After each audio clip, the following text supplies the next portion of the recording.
and welcome. This is the Tracker live on Citi TV. My name is Fentuo Tahiru Fentuo. Today we're coming to you live from PIWC Graceland. We have a very special guest that we'll be chatting with very shortly. But for now, we'll take a short break and we'll go for the motivation. When we come back, we'll get the conversation started.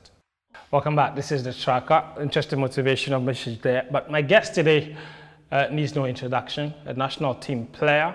Played most of his football in the US with MLS clubs across the country.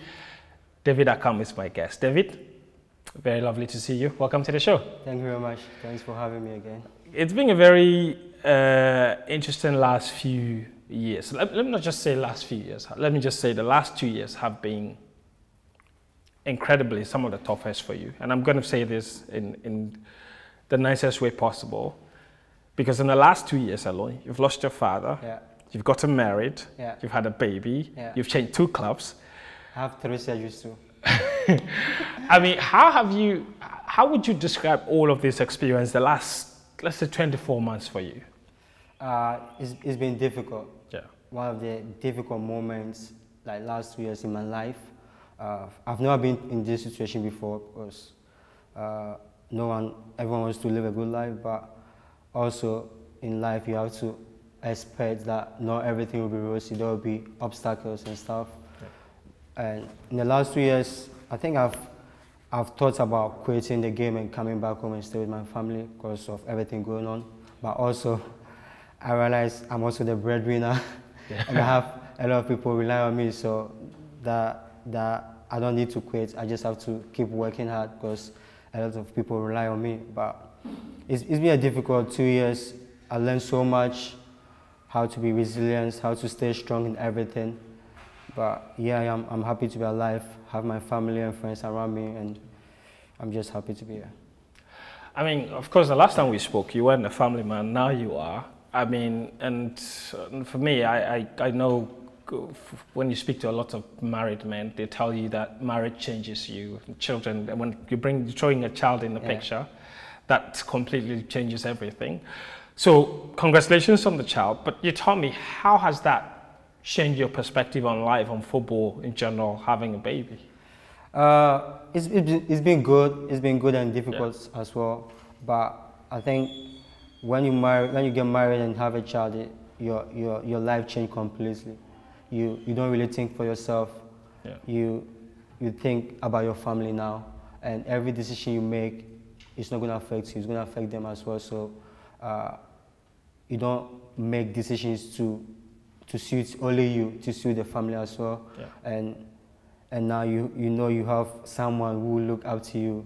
You are his everything, so you have to be more responsible. Yeah. Stay home, be with the family. You can't really go out because you have to ask permission. Like, kind of permission. You have to ask permission from the missus. You have a baby now, and everything is about them. It's not about you, because before I used to be not selfish, but everything is about me. I go out anytime I want. I do whatever I want. Make decisions on my own. Yeah. But now it's about my family. Yeah. Before I make a decision, I have to consult the missus what's best for us and not just for me. It helps that the baby's mother is a footballer as well. Yeah, it's good. She knows. She's played professional. She's played in the top league, so she knows about sports. So she knows everything we do. So there's nothing I can hide from her. She knows everything I'm going through. So you can't say you are doing something that you are not doing. Yeah, I can't say if you don't have training, I can't say I have training to go somewhere. No, I can never do that because she knows everything we do. And so it helps a lot. She has been really helpful, and I'm thankful to God that I found someone who knows my job, who is helping me really a lot. I mean, she's working now, I believe. It's difficult with the COVID. There's no one around to take care of the baby. So at the moment, she's not. She's just home taking care of the baby, and hopefully with easing of the restrictions, we can get our family back there, and they can help us, and also we can get back to our normal. She can go back to her normal life. Yeah. Has the baby started walking? Yeah. She's 7 months and she started working now. Oh wow, that's quick. So that's quick. Yeah. So I don't know where she's rushing to. I mean, you've got 4 football legs, so I mean, it's true. And the doctor said she got like a long limbs too. So oh wow. we can have a great athlete in the family. Perhaps another black queen incoming. I hope so. But you really hope she plays football?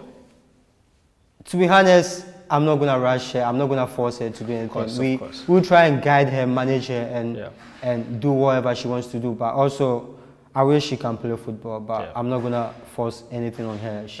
She can choose what she wants to do in the future. Okay.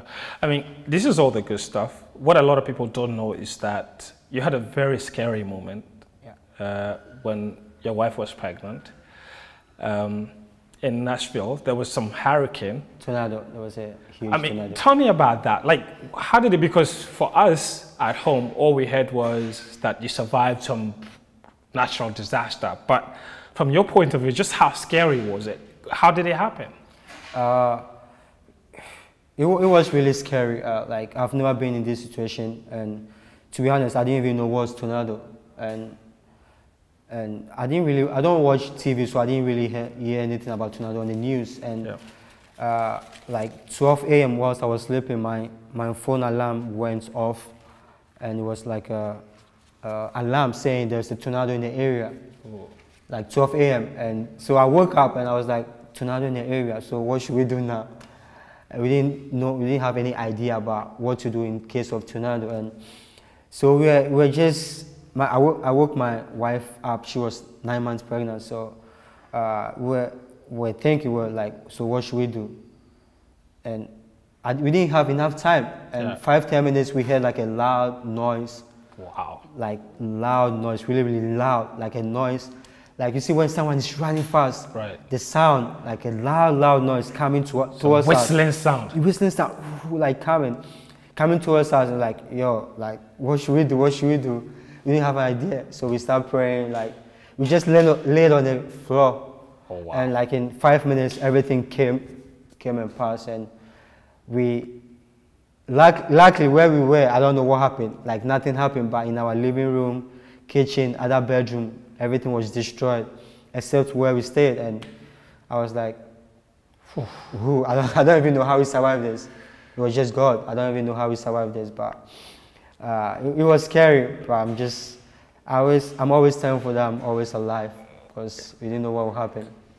Yeah, because I mean, that really does sound very scary indeed. Yeah. I mean, it's almost like a near-death experience, because people died during there was, I think, about more than 20 people died. Yeah. And in that experience, like, I was like, I survived death. Wow. Because we were close to dying, but we survived.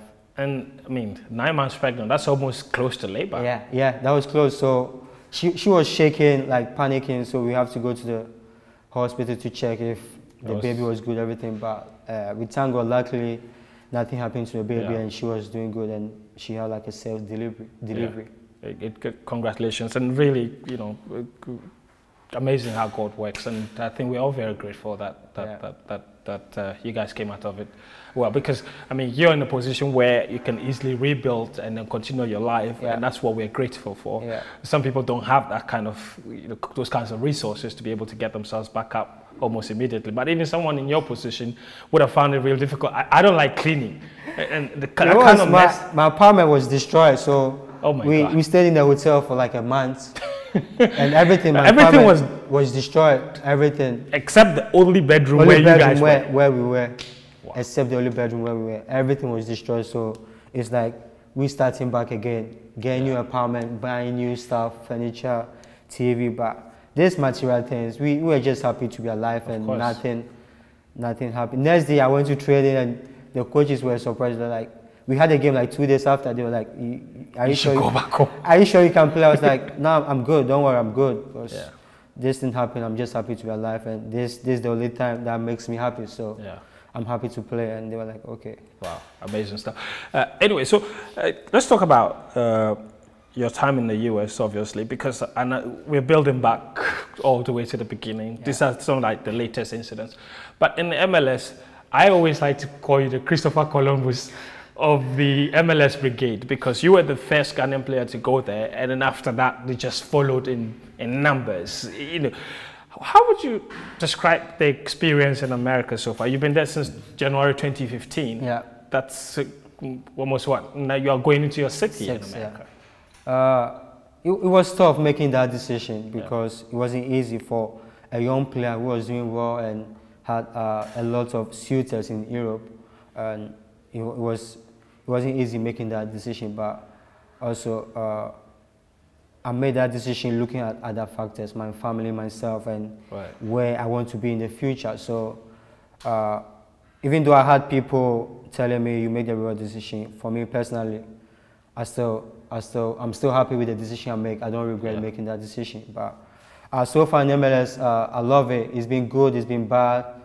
I've laughed. I've cried, and I love the experience. It's nice. And when I went there from the beginning, I would say the league was growing, but it wasn't to that level. As huge as it is now. Yeah, it wasn't as big as it is now. But with time, we had players coming into the league, some top names coming into the league. Young players from South America, and I'm still happy I made the decision and influenced other players to come into the league. Now we have Harrison Afo, Jonathan Mensah, Latif, Blessing.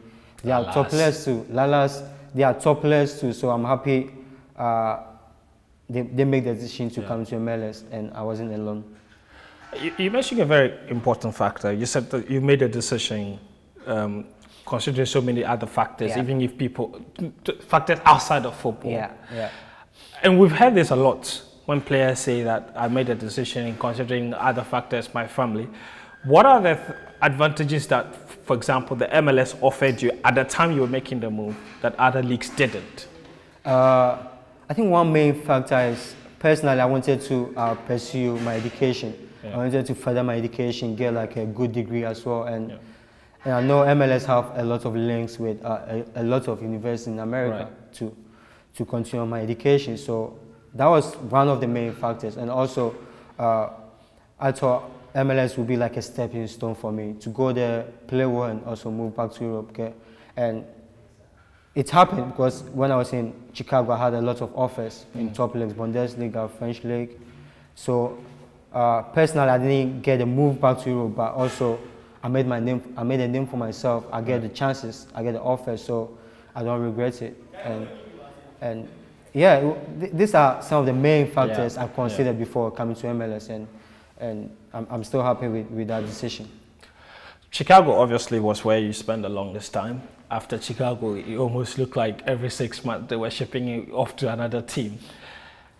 Tell me about your love for Chicago, and it's a big city. It's very famous.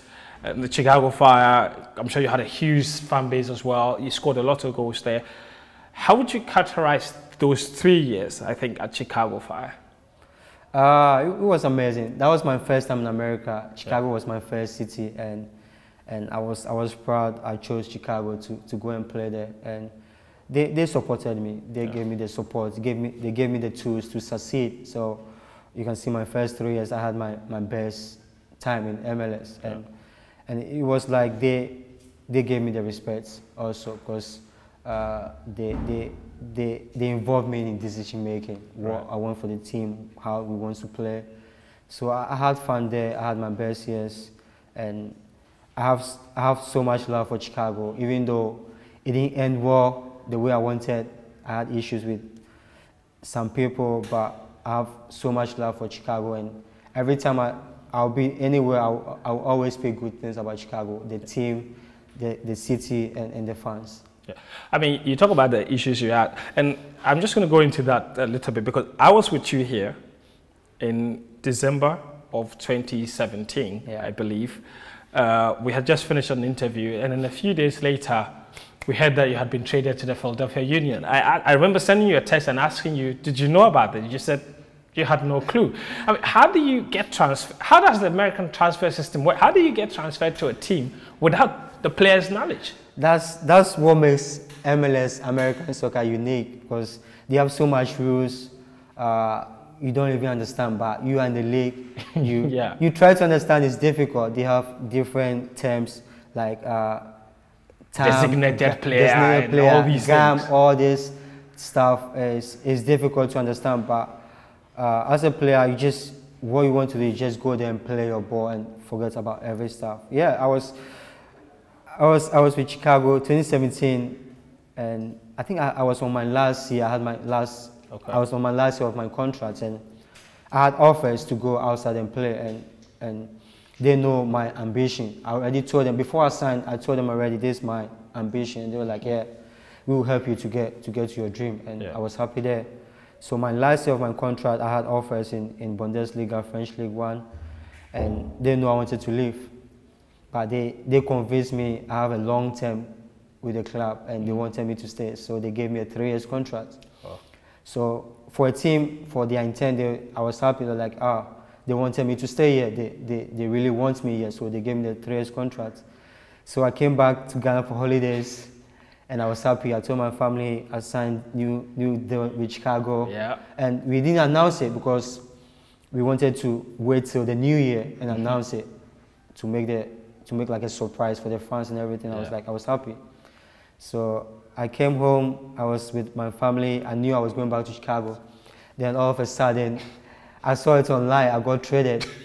So my first thing was I spoke to my agent. I was like, "What happened? Do you know about this?" I was like, so you found out on the internet that you had been transferred? Yeah, that was so disrespectful. So I took my phone. I spoke to my agent. I was like, "You didn't know." So my next call was my. Your agent who didn't know. Didn't know. Wow. Because I signed a new contract with the club, and so my agent was relaxed.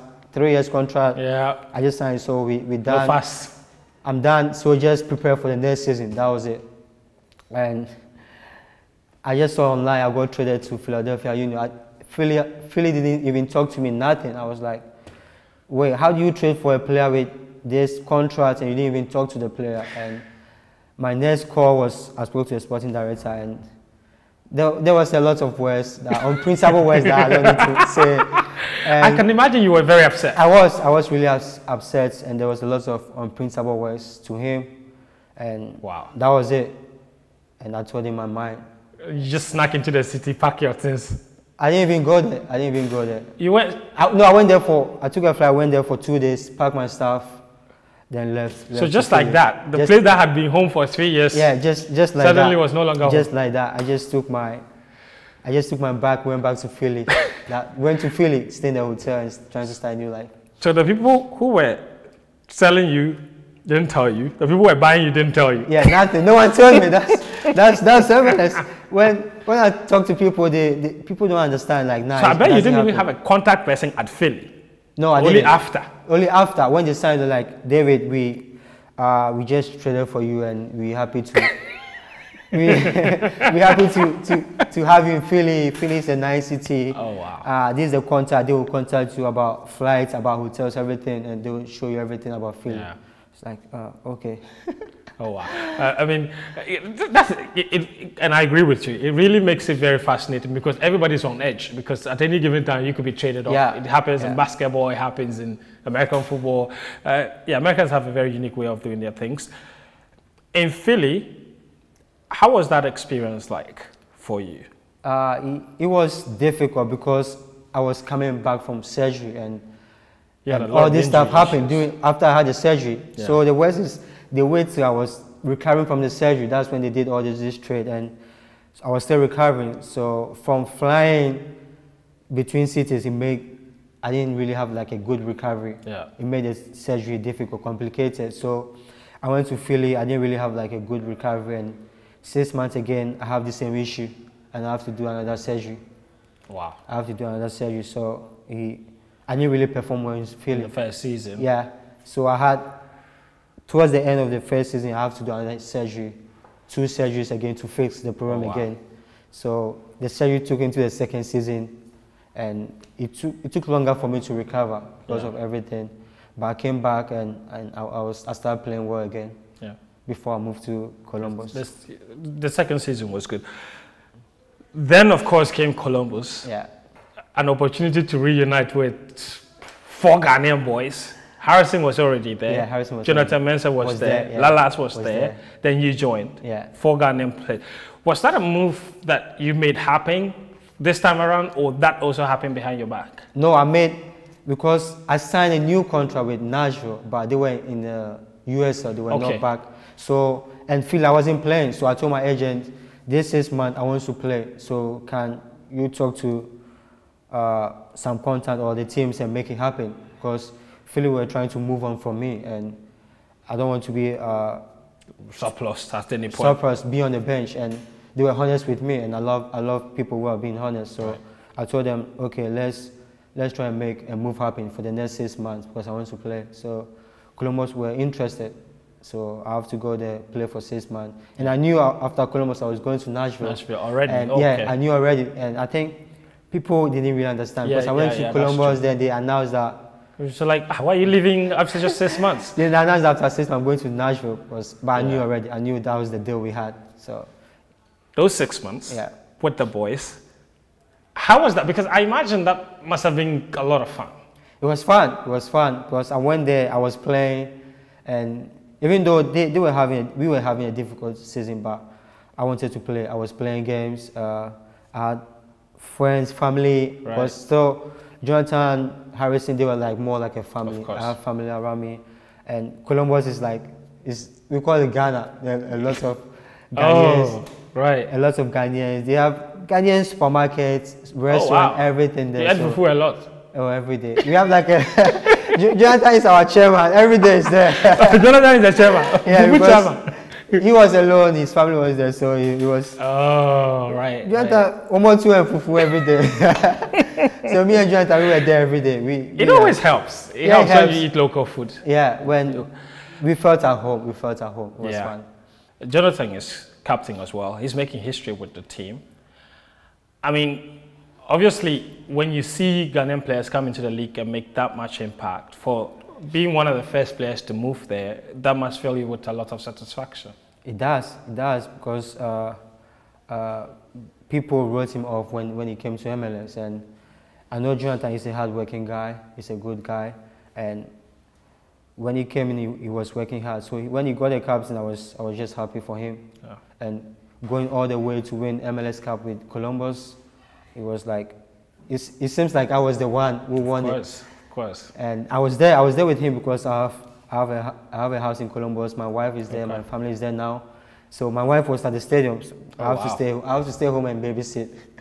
my wife was at the stadium. She was happy, cheering up like I was the one who won the trophy. And after I was with Jonathan all day, I saw the proudness in his face, the emotions, and I was just happy for him. Yeah, I mean, obviously, this is do you still think that a lot of players who play in MLS, do you think that you have a point to prove because of all the perception around the MLS, saying that anybody that goes to the MLS is going to a finished league or is a finished player?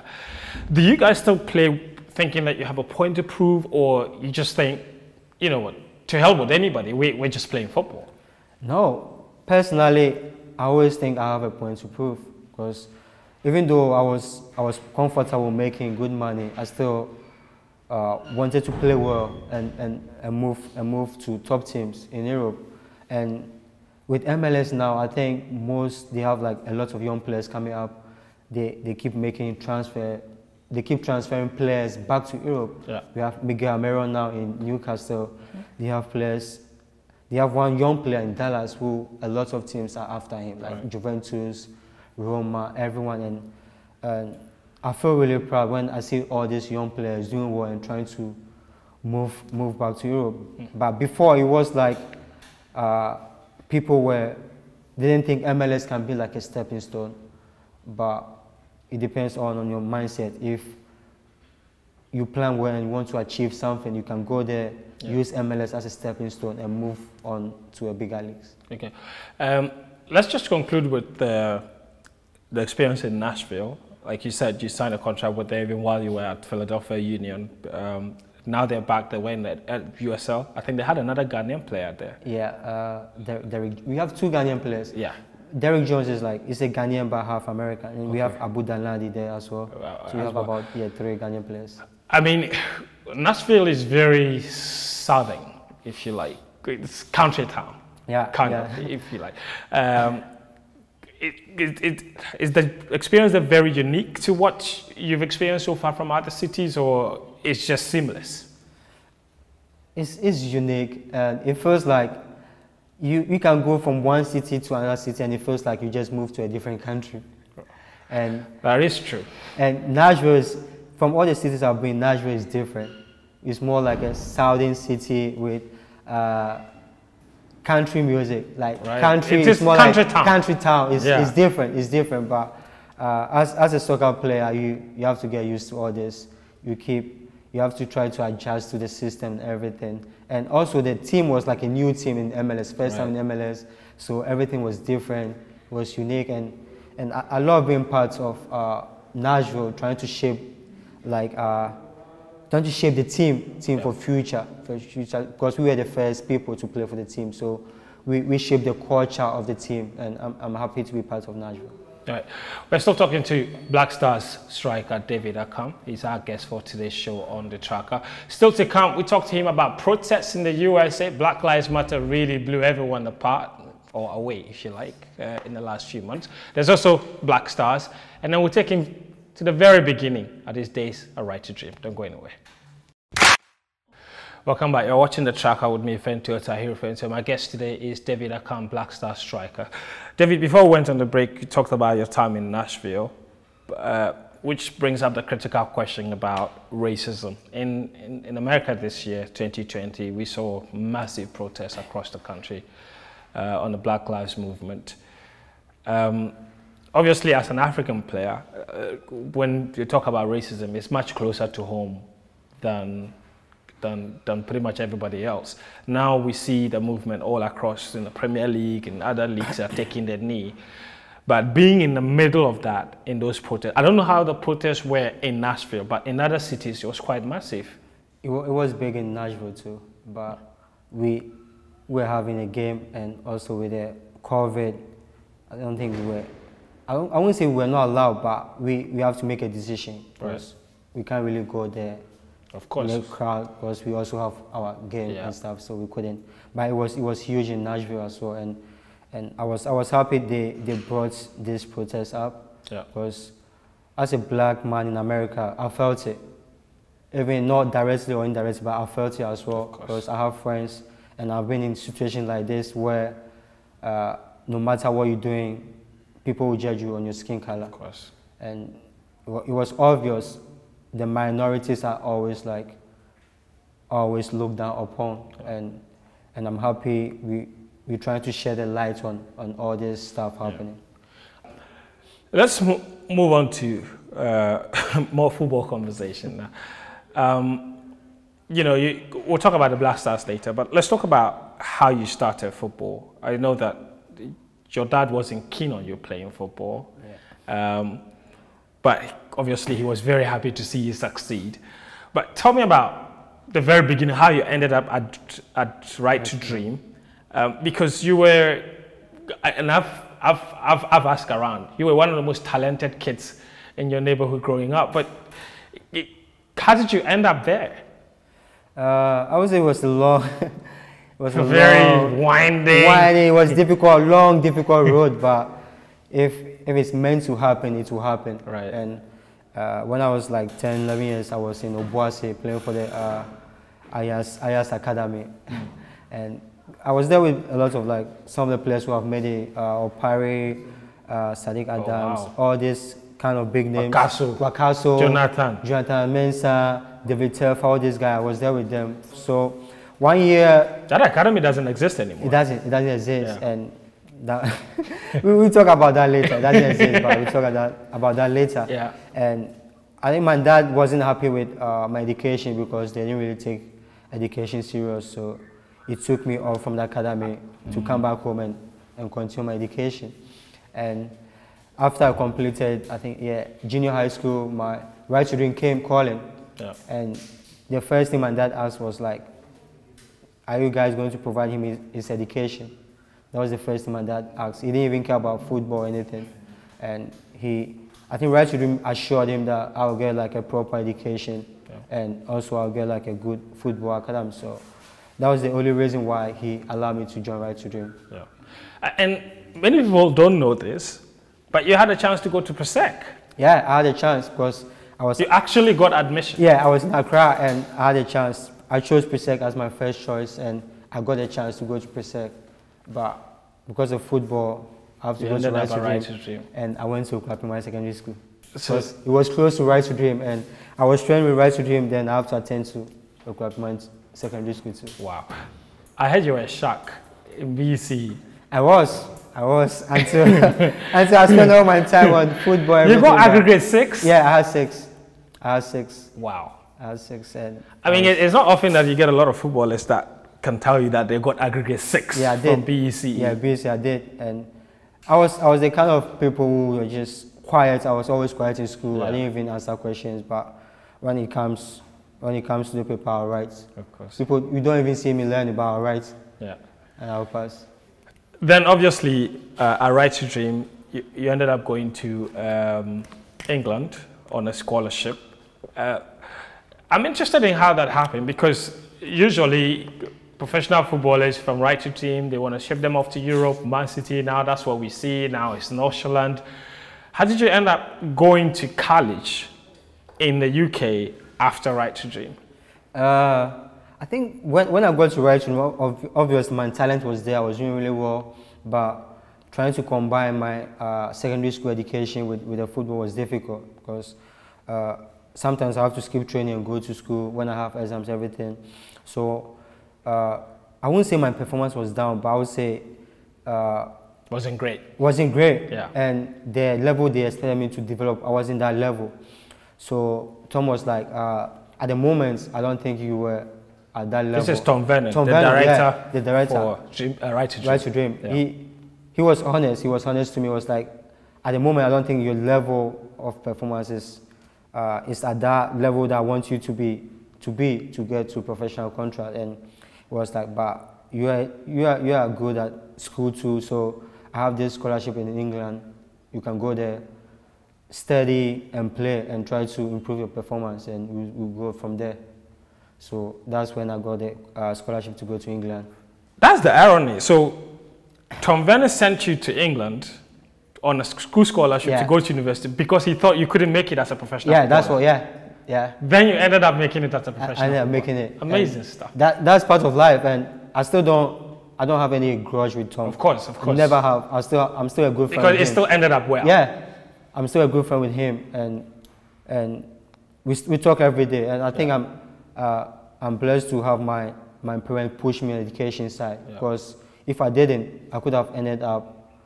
I'm not trying to disrespect people playing in Ghana or playing the lower leagues in Ghana, but I could have ended up playing like infantry ball or something, playing Division 1, Division 2 in Ghana and going nowhere. Yeah. So with education, I had like another chance. Right, a second chance. Second chance to go play again and trying to get opportunities. So I wouldn't say my opportunity came directly from football, but mine came from like education as well. And I agree with you 100%, because if you weren't smart in school and your performances weren't that great, you wouldn't have had that scholarship, and it wouldn't have led you where you are now. So you went to England, you studied 3 years, you got a degree. Sports degree. I did a foundation degree in sports science. Okay, so you got a degree in sports science. Yeah. But then it happened for you. It just happened quick.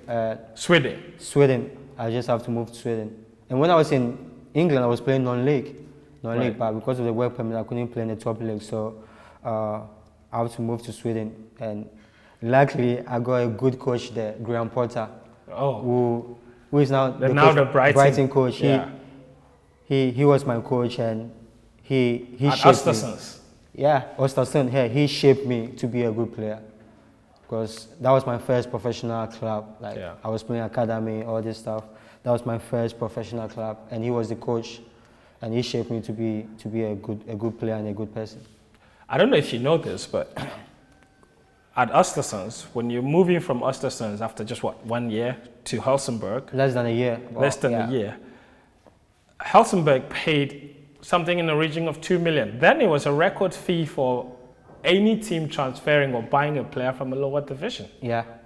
Oh, you knew that? Yeah. They told me after, and I still talk to the sports director from there, and he told me they knew the talent, they knew what I can do. That's where they spend so much money. And he was like, people in Sweden, the top teams, they were unhappy with him and the club because of the money they spent. Right. So now people have to spend more money to sign players from the lower league. league. Set the benchmark too high. So he was like, everyone was like, nah, it's too much. You can't spend that much money on a player from a lower league who has improved himself. And he was like, nah, I believe in his talent. I've seen him play, and I know people who talk so much highly of him. So the money is even small for him. And so far, even now, I still talk to him. Right. He's like a good friend to me now. But of course, they got their investment back. They did. Because after 3 years, they sold me and they got like a lot of profits. And even I did so well for the club too. So obviously, they got the investment back. Anyway, many people don't know, but you've played Champions League football before. Yeah, I did. My first year as a professional player. The very first year. You moved from non-league straight to Champions League. Champions League. And we played at Celtic Park. Right, against Celtic in the last playoff for the group. Before the group stage. Yeah, and they had about 60,000 fans. Wow. And it was crazy. That was my first game. You were playing in front of your teammates. I was playing like 1,000 playing in front of 67,000. Now we got 60,000 at Celtic Park. It's like a unique stadium. It's huge. Yeah, they support the club so well. And I got there, I was like, I was scared a little bit. Yeah, I was scared a little bit, but I got into the game and I think I did okay. It wasn't best, but I did okay. Yeah. Then we didn't make it to a group stage. We got to the Europa League, and I played like Europa League games, and it was a great experience for me. Yeah. And you talk about the importance of education, higher education, the Right to Dream. Obviously, right now, Right to Dream's one of Right to Dream's most talked about products is Kudus Mohammed.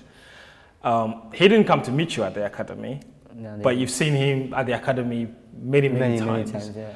When you look at the trajectory of his development, I mean, a lot of us that saw him for the under-17, 2017, people were like, "Who is this fat kid?" I mean, he didn't look like he could play at all. Now he's probably the most talented youngster we have in the country. Yeah, with the talent I saw and from talking to people, one day Tom called me and was like, "David, I found one. He's the most talented player to come to Right to Dream." That's what Tom told me. Wow. That's what he told me. He told you that in your face? He told me in my face. Like, I know you, but he's one of the most talented players. You're like, but me out. It was funny. I was like, he's one of the most talented players I've seen him come to Right to Dream. And he was trying to learn. He wanted me to talk to him, like mentor him as a kid and stuff. But with Kudus, he's a stubborn in a good way. In a good way. In a good way. Like kind of arrogant. All big players have that. It's an attitude that is good for. I always tell people, if I wanted to change something about my game, I wanted to be more arrogant. But I wasn't. I was too humble. It's a good trait to have. Yeah, I was too humble. And for him, he had that arrogance, that vibe, that oomph and X factor. That X factor on him, and I think that's the main reason why he's going in that direction. And first time I saw him play, he was taking the guys for like, he was playing like with his kids. Wow. I think he was playing U15 or something. He was just dribbling around them like his kids. So they promoted him to the 17s. He was young, but he was playing U17s, and he was just dribbling around them like a kid. And I was watching the game with Tom, and he was like, I was shaking my head. It was like, I told you. So you agree that he's the most talented?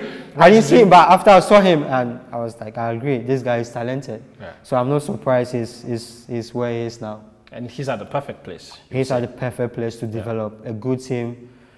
He'll get opportunities, play at the top league, Ajax, play Champions League, play in the Holland League, and good place to develop to go to the next step. Amazing stuff. We're still talking to David Accam. When we come back from this very short break, we'll zoom into national team issues. Don't go anywhere. Welcome back. You're watching The Tracker on Citi TV. My name is Fentuo Tahiru Fentuo. My guest today on the show is David Accam. We've been talking quite a lot from his MLS days, how he started out, Black Lives Movement protests, and now we need to talk about the Black Stars. A very conversation that a lot of players don't like to have, but it's very important anyway. David,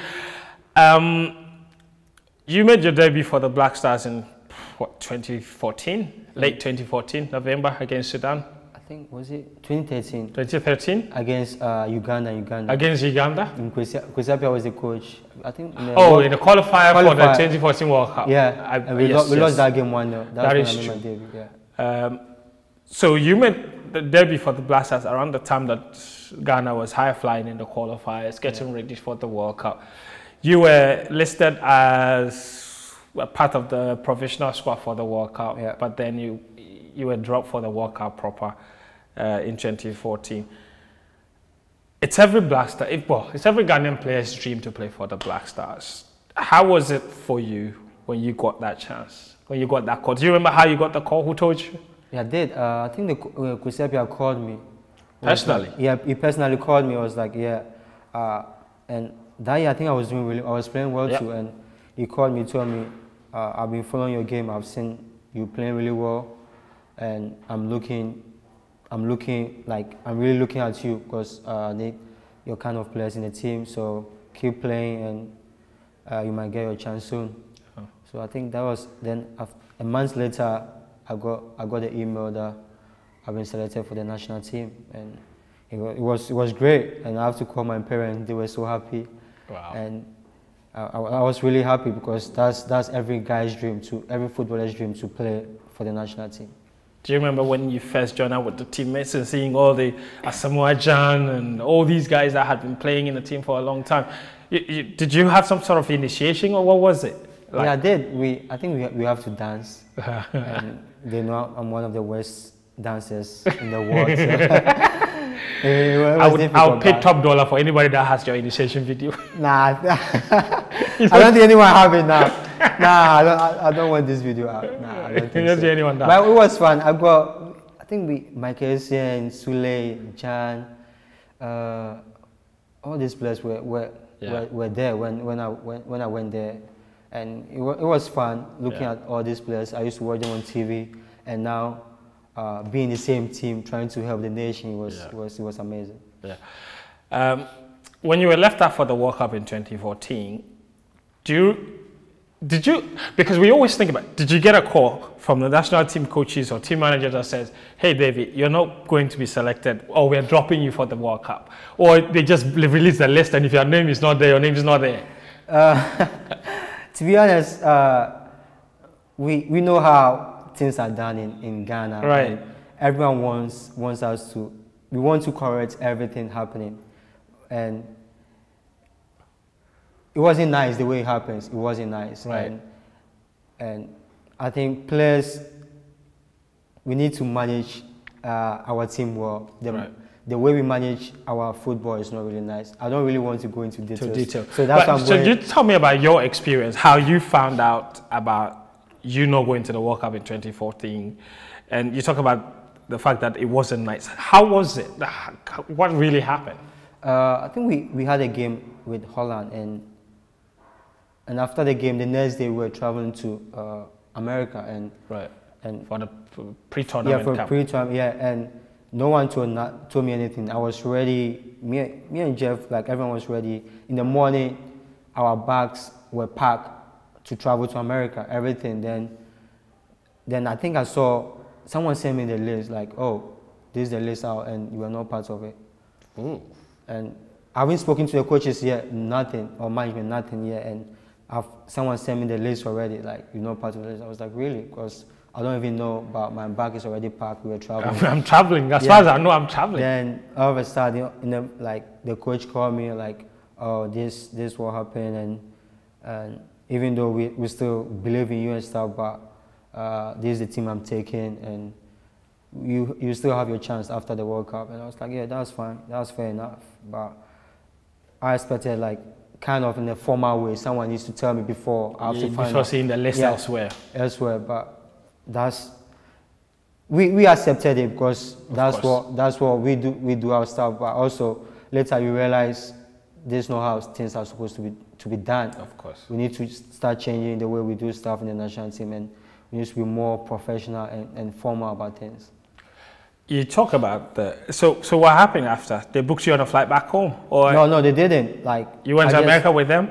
No, I was still. No, I didn't go to America. I was like, yeah, okay. So I took my bag and I booked my own flight and went back to Sweden. They didn't get you a flight back home? No, they didn't. Or they back didn't. to your state? No, they didn't. I You just said, you're not going. So, yeah, for example, going. if you didn't have a means to book a flight, what? They would just abandon you in Holland? I don't know, but I saw Sule was like, tell them, let them, he was shouting like in tree.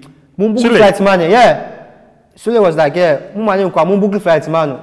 That's what I said in tree. And I was like, I wasn't, even though I was disappointed I wasn't traveling. You weren't upset. So I was kind of like, okay, whatever happened, there's no need. Yeah. And we had a game the same day in Helsingborg, Sweden. So I called the coach like, hey, I got dropped, so I'm coming. So I took a flight. I took my bag and booked my own flights and went back to Sweden and played in a game.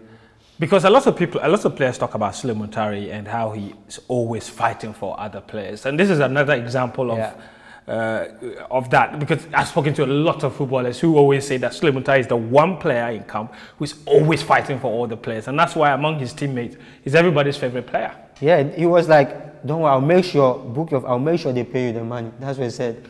He went to the guy, the secretary was like, you guys have to pay him. If not, you have to pay him the money we used to buy his flights. That's what he said. Did you eventually get it? The money? Yeah. Later I got the money. Later, when I think that was like after the World Cup, we had a game and I went and like I told them they pay me my money back. Oh, nice. Since then, obviously, you've played 14 times for the Black Stars. You were at the 2015 AFCON as well, which is your one and only tournament. You've been with the Black Stars. Ghana went all the way to the final and lost to Cote d'Ivoire. Is that a competition you would say we lost because we were just unlucky, or you thought there were other factors that contributed to our defeat? It's difficult because I think we did everything right.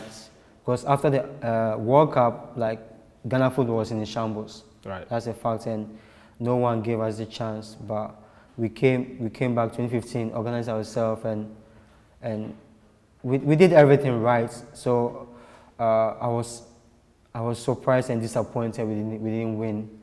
We didn't win the trophy, but also we lost some pens. And I don't want to go people trying to say penalty is not about luck or anything, but there's a little bit of luck in there.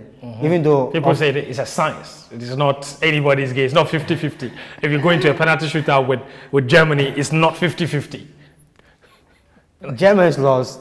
Bayern Munich lost to Chelsea. They did in a penalty shootout. So that's true. There's a little bit of luck in there, and we did everything right. We were leading 2-0 and we lost. So, and the guys did everything right. We were practicing penalty shootout every time in training, and people were scoring goals. We're scoring every time we played. So you can't really fault anyone if they miss in a big stage, because I don't think the intention want to miss, even though we were practicing every day, scoring. So when it comes to penalties, it's always difficult. Yeah. It's always difficult. You practice every day, but when it gets to a stage and you miss, it's difficult to decide how or why you miss it. Then, of course, after the competition, you guys were giving a Jeep each, big cars, and everybody had issues with it, obviously. And I'm not going to ask you about the car or whatever. I'm going to zoom into the whole issue of compensation for the national teams and player agitations. You talked about the fact that after the 2014 World Cup, Ghana football was in a shambles. And that was basically because of agitations for money and what have you. How do you think we've ended up here where issues of bonuses have basically threatened to ruin our entire national teams? I think it's all about planning. Right. Planning, setting goals. You plan and you set your own goals. If before every call-up or before every game, we have a set rules. This is the bonus. This per diem. This is what we do. Or you tell the players, maybe we take some parts of your money to build facilities, to build a field, or to do this. Yeah. I don't think any sensible player will complain. I don't think any player will complain, because we know this is the rules. This is the goals that is set already, and no one will complain. But if today when you are happy, oh, we'll give this bonus. Today when we are not happy, we'll not pay bonus. That brings the problem. No structure. No structure. That's the word. No structure. If there's no structure, that's the burden. If the burden, the structure is not good, it breaks, collapse. And that's what's happening in the national team. But there's no proper structure. From national team to sports ministry, if we set the goals, we have the plan, like this is what we do with the national team, and the 17, this is what they get. We invest their money, we do this. U20s, Black Stars, we give them this. I don't think any player will complain. Right. Or we use some parts of your bonus to build a facility or anything. I don't think any player will complain, because most players that come to the national team should be a little bit comfortable. Right. Because at least you make something in your national team. So I don't think anyone will complain if we have a good structure and we plan well. So you think that the lack of transparency in the way the structures or regarding the bonuses, and that's what's causing all of these things, because players feel somebody's trying to chop their money. I say, lack of transparency. Because if I know you're not paying you're not giving me a bonus, and I know that money you're going to use it to build a facility, to build a nice field that we will train, I'm not going to complain, because I know I'll come back training on that field. And even when I'm not in the national team, I come back on holidays, I don't need to go anywhere. I can go to the national facility where I can train. That's an excellent point you make. So are you suggesting that we have a structure where, or you would back a proposal where bonuses are instead redirected towards building facilities for our national team? I would say you can redirect some percentage to build a national facility for all teams. And personally, I won't complain, and I know there are other players who know I will complain, because at least they'll get a little bit percentage, and also some will go into developing, not us only, developing the country, because we're not the only one who use it. Other people will use it as well. Oh, interesting. Obviously, you're not growing any younger. Yeah. Have you thought about retirement? Yeah. Has that thought crossed your mind? And what you're probably going to do after? I always think about retirement. Because after I did my third surgery, and I started thinking about retirement and what I want to do in the future. And personally, I have a plan. And everyone say, "Oh, you want to be a coach in the future?" And I was like, "Nah, I don't want to be a coach. I want to be at that level where we'll be managing the football."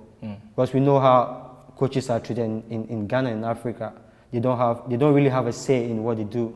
And I want to be at that level where we will change the football in Ghana. Where your decisions change you make a decision or matter. We want to make the decisions. I want to change, like, no, I want to be at that level where I want to change, where I want to make decisions where people will respect me. Because to be honest, we don't really respect coaches in Ghana. And that's why I have my mentor, Tom Dibafo. I always talk to him, and I want to get to the level he is now. So I keep talking to him most time we are free, because I'm trying to learn from him as well. Talking about changing things, you're a big Hearts of Oak fan. You represent them even back in your base in Nashville. You have a Hearts of Oak jersey that I see you wear very often. Since you've been back, have you seen them play?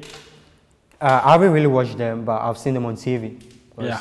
With the COVID, it's difficult to go to the stadium, but I've seen them on TV play. And they say there's fire in the players' eyes. They're going to win the league. To be honest, it's my team. I support Hearts, but I don't think we have enough to win the league. Yeah.